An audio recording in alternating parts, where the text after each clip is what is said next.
திட்டங்கள் இருக்குது. அது ஓபிஎஸ்ஆ இபிஎஸ்ஆ பல எஸ்ங்க இருக்குது.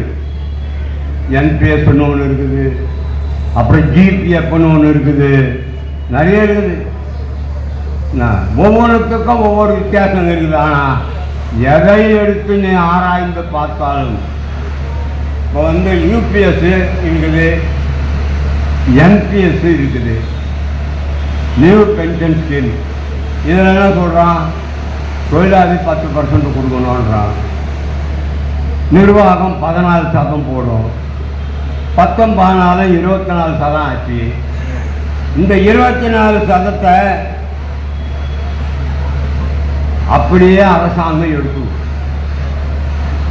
அதை எடுத்துக்கிட்டு பங்கு சந்தையில் போட்டு, பங்கு சந்தையில் என்ன வருதோ அதுக்கு ஏற்ற மாதிரி உனக்கு பென்ஷன் கொடுக்கும்.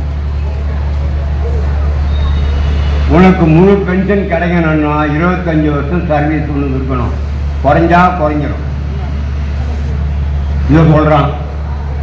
இப்போ பிஜேபி கவர்மெண்ட்டு ஒரு ஸ்கீம் வெளியிட்டுக்கிறான். அதுக்கு பேர் யூபிஎஸ், ஒருங்கிணைந்த ஓய்வூதிய திட்டம். அதனால என்ன சொல்றான்? இந்த திட்டத்தில் தொழிலாளி 10% பணம் கொடுத்தா போதும், நிர்வாகம் 18% போடும், மொத்தம் 28%. அவ்வளோ பணத்தை நிர்வாகம் போடும்.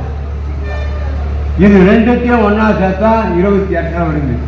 இந்த பணத்தை அப்படியே பங்கு சந்தையில் போடாது. 8% அரசாங்கமே எடுத்து வச்சுக்கும். அதுவும் பேரில் எடுத்து வச்சுக்கும். மிச்சம் 20% பங்குல போடும்.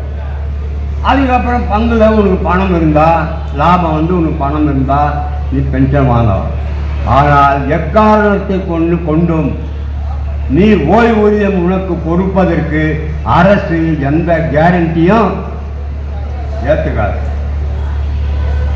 இது யூபிஎஸ்.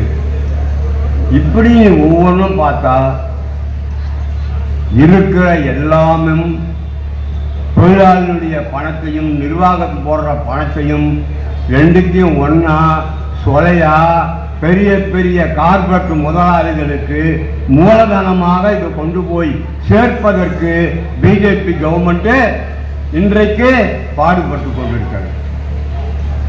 அவன் சொல்றான், இந்த பர்சன்டேஜ் பணத்தை அரசாங்கமே நீ கையாள்வதற்கு 100% பணத்தையும் நீ அரசாங்கமே எடுத்துக் கொள்வதற்கு நான் சம்மதிக்கிறேன்னு எழுதி விடுறானா? எழுதி விடுவலாமா? எழுதி கொடுத்தா அவனுக்கு பென்ஷன் வருமா?